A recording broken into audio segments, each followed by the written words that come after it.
एक बार गौतम बुद्ध वैशाली नगरी में धर्म प्रचार के लिए जा रहे थे।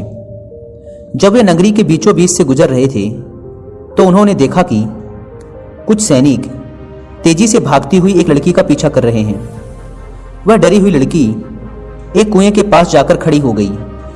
वह हाँफ रही थी और प्यासी भी थी। बुद्ध ने उस बालिका को अपने पास बुलाया और कहा कि वह उनके लिए कुएं से पानी निकाले, स्वयं भी पिए और उन्हें भी पिलाए। इतनी देर में सैनिक भी वहां पहुंच गए। बुद्ध ने उन सैनिकों को हाथ के संकेत से रुकने को कहा। उनकी बात पर वह कन्या कुछ झेपती हुई बोली, महाराज, मैं एक अछूत कन्या हूं। मेरे कुएं से पानी निकालने पर जल दूषित हो जाएगा। बुद्ध ने उससे फिर कहा, पुत्री, बहुत जोर की प्यास लगी है, पहले तुम पानी पिलाओ। इतने में वैशाली के राजा भी वहां आ पहुंचे।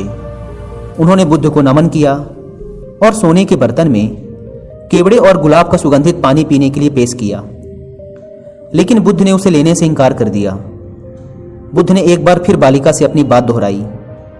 इस बार बालिका ने साहस बटोरकर कुएं से पानी निकालकर स्वयं भी पिया और गौतम बुद्ध को भी पिलाया।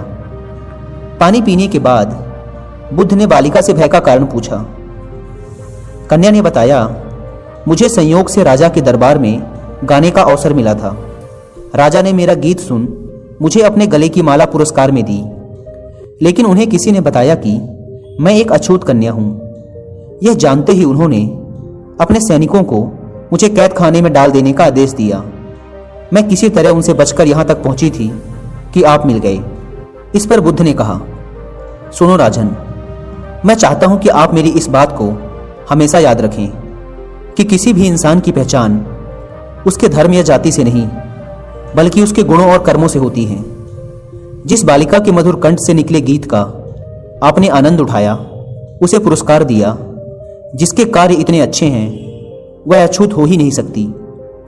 यहां पर नीची सोच और छोटे कार्य करके अछूत होने का परिचय तो आपने दिया है। इसलिए मेरी नजरों में यह कन्या नहीं, बल्कि आप अछूत हैं।